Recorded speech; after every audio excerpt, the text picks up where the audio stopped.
Want to welcome in Walker Mail from Locked On Hornets, a daily Hornets podcast. You can download just about anywhere you get your podcasts. They're on YouTube now as well. Walker, thanks for joining us. And I know Locked On NBA has a trade deadline special, 2 o'clock Eastern time on Thursday. The question for us is, will the Hornets be a part of that big show? And we'll get to maybe that. I'll be a part of it if they are. I'm not sure. I know there's a lot of rumors flying about. We'll get to in a second, but not great time in Hornets land right now after losing 4 straight. We constantly talk about the trade market.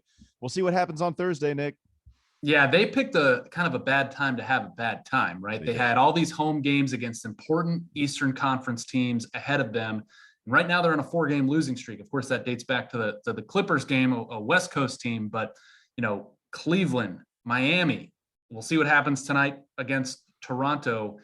Are you worried? I guess what's your concern level with this Hornets team during this little mini slide here? It seems bigger than it is, just like it's 4 games, but it just seems bigger than that given what was in front of them. And now it puts them back to 9th in the East. Yeah, to have that spot after you played so well, you had those games against Milwaukee, you ended the streak against Philadelphia, did the same thing earlier against Boston on the road in the city. And then we're all flying high as Hornets fans. And then you think maybe there's a shot where they can actually pass all these other teams and get into a top 6 spot, especially with Brooklyn reeling the way they are. I mean, Brooklyn has not been playing well. They lose 8 straight. They're going through their own trade rumors of their own. And then so we're trying to figure out if Charlotte can catch those guys.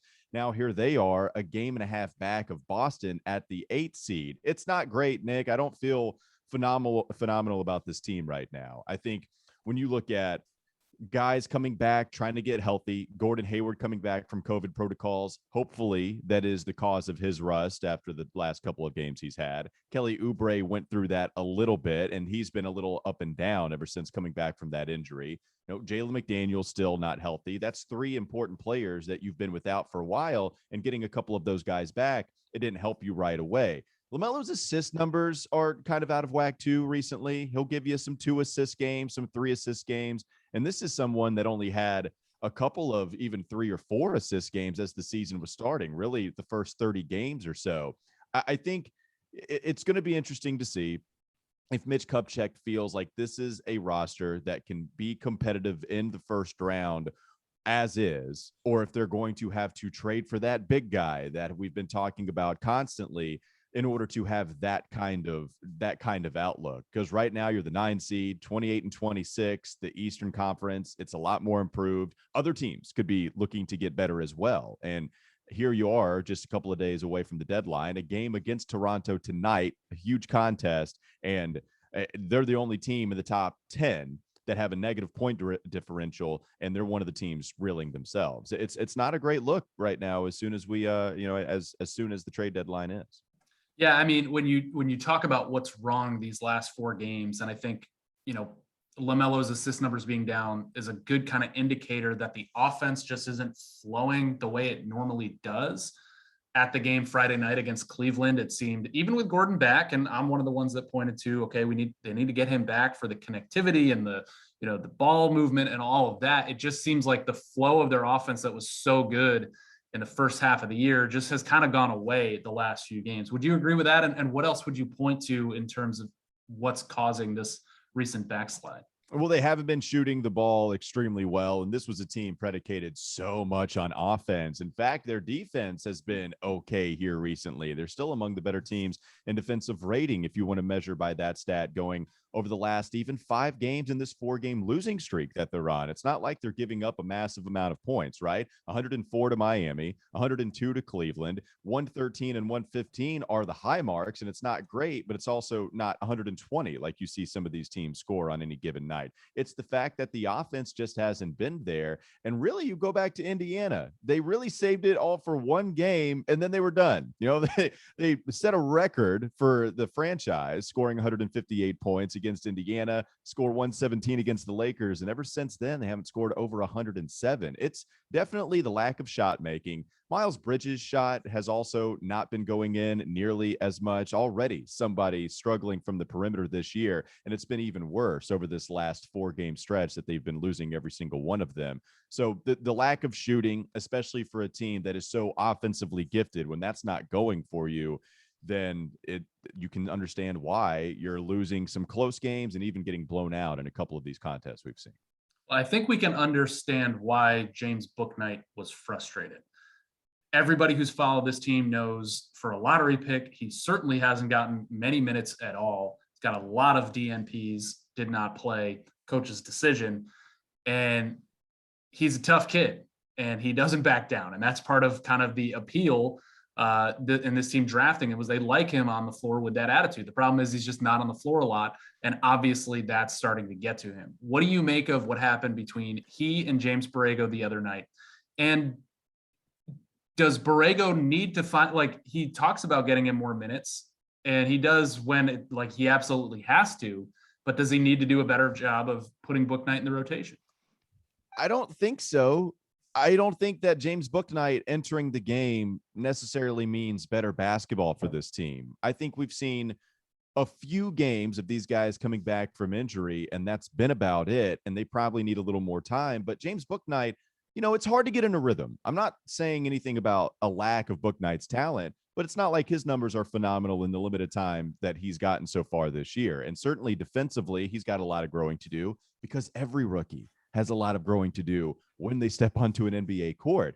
I think it's interesting because it's the first time we've ever seen anything like this in James Borrego's tenure here. We've heard Cody Zeller, Malik Monk during exit interviews last year say, hey, I wasn't exactly thrilled with my role. I want a team that's going to want me, values what I do, in the words of Cody Zeller. And Malik had some comments like that, but nothing as public as on the bench, bucking up. Like Bouknight was ready to go. We saw him stand up immediately. Borrego, kind of doesn't buck himself. He's fine. He doesn't flinch, but then just walks away. And then eventually Bouknight has to go to the locker room. So it's the first time we've seen anything public like that. And here's also what I'll say, Nick.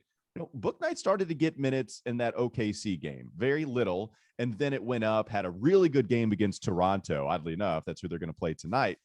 Maybe that's something we should see from him is that some actual run.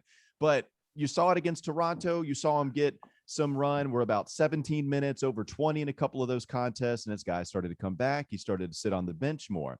And here's the other thing. Like at the beginning of the season, James Bouknight wasn't getting run and the Hornets were winning. Now the Hornets are losing. You're on a 4-game losing streak. You've lost 6 of your last 8 games.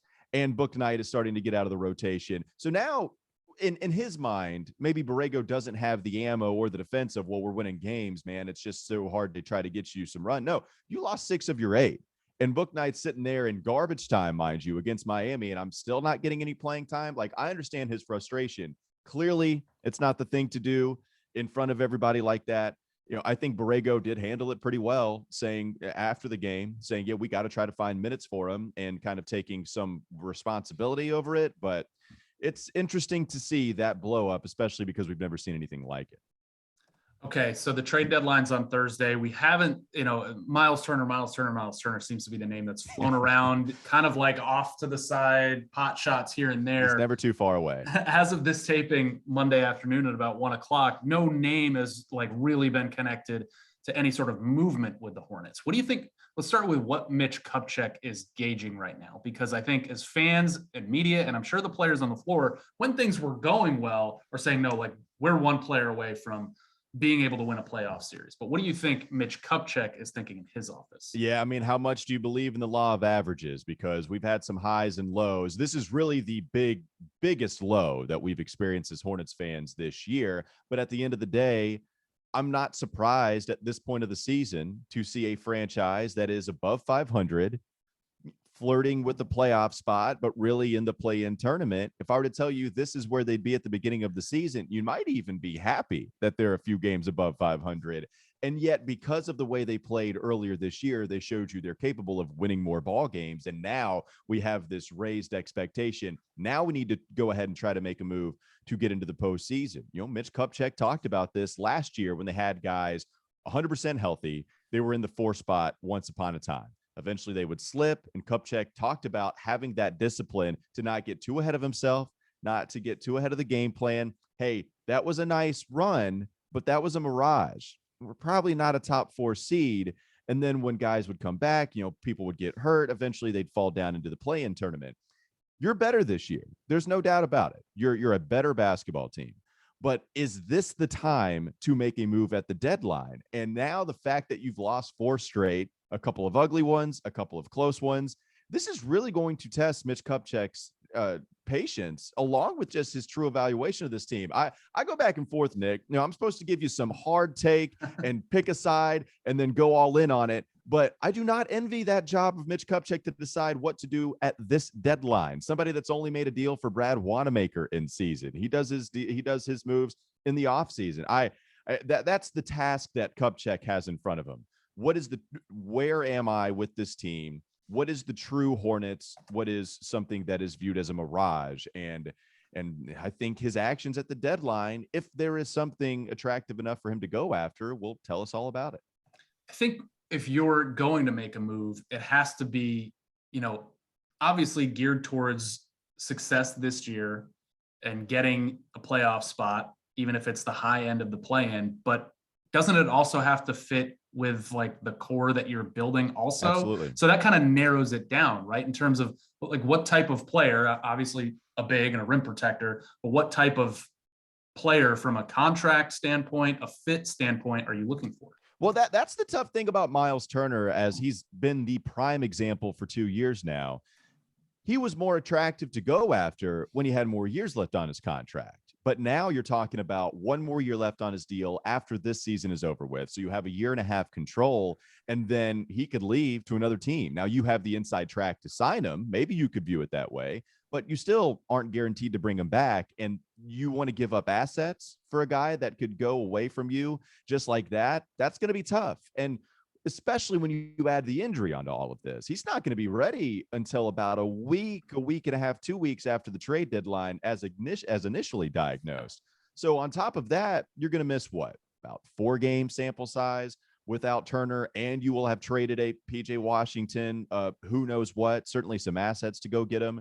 That's why Miles Turner in that trade scenario is really tricky. But to your point, a Rashawn Holmes has a lot of years left on his contract. The problem there is you could have signed him this offseason. You decide not to, and it would be pretty backwards to not sign him, have him sign with Sacramento, then give up assets to go get him after half a season. And then pay the rest of the contract. And then pay the rest of the contract, which probably is a little overpaid in the last 2 years, as this is a guy approaching 30, relies on his athleticism. That's probably going to wane, especially at the big spot. Like, it's really tough, trying to find that guy. I think a Mo Bamba for Orlando probably fits the timeline. You look to extend him. That makes sense. A Nick Claxton, if Brooklyn is out here dealing, maybe that's somebody that would fit the timeline, but maybe you don't swing for the on a well-known presence at center. Maybe you get this, not necessarily reclamation project, but a lesser known player, ask good defense of him, run from one end of the floor to the other, finish these oops. And we don't have to rely on you to do so much more than that. I think that might be the move that ends up happening with this Hornets team if they are desperate to make a trade at the deadline. As currently constructed, then, what can this team do? You talk about the ups and downs and the average. Where do you see this team in 2 months as the playoffs begin, as the play-in begins? Yeah, as currently constructed, I see this team playing better than they are right now, playing better to the point where they're going to be competing for that 6th spot, because they are only a game and a half back of the Toronto Raptors. And think about it. That's what made that game just a week and a half ago, so crucial. And it's what makes tonight especially so crucial after losing to Cleveland in a heartbreaker, after losing to Boston. So you're right there. I mean, things are not good because we know the Hornets aren't playing good basketball. But as far as the overall picture, the standing side of things, you're not completely out of it. So I do think that if they get into an outright playoff spot, it's going to be the 6th seed. The top 5 teams have kind of separated themselves now. And I think the fact that this is a good enough shooting team where you can expect that to come back around. I think LaMelo Ball, trying in his improvement and his development as a player, has tried to pick his spots on when to dominate in the half court, looking to score the basketball, and when to get other guys involved. That's something Borrego has kind of talked about before and after games. So I think maybe LaMelo, give me the 20, the 7, and the 7, which is a really good stat line, but give me those 7 assists to get other guys involved and maybe allow them to do some work, because I think that's probably leading to the most success, and then continue to buy in defensively. In 2 months, Nick, I do think it's going to come right down to the wire of whether this team gets an outright playoff spot. I don't expect them to fall all the way out and not have a play-in berth in the tournament. I don't think things are going to go that bad.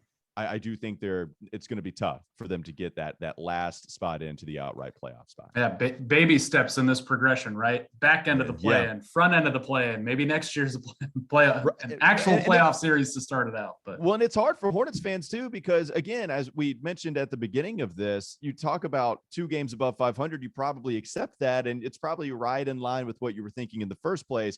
But once you taste that success, it's hard to let that go, and that's what makes Hornets Twitter, Hornets fans go up and go crazy, because now you see what's there when it's all clicking, and it's really tough to bring yourself back down and say, all right,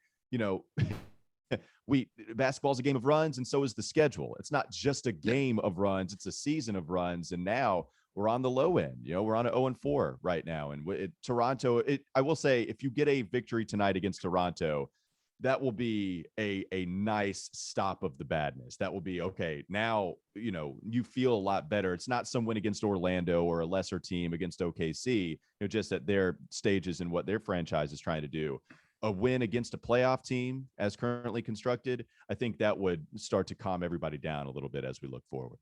And then the day before the deadline, say they beat Toronto tonight, day before the deadline, they play Chicago. Like, I don't know where a win over those two teams would put this team's mentality heading into Thursday's deadline. But as always, tracking it all and helping us out here on WCNC Charlotte with all of our Hornets coverage is Walker Mail from Locked On Hornets. Walker, thanks a bunch, man, and good luck with the show Thursday. We'll see how much of a part of it you are. Yeah, I appreciate it. We'll see. I don't know if you can catch me not only on Locked On Hornets, but on Locked On NBA as well. Should be a fun one. Always a blast with you, Nick. Thanks again.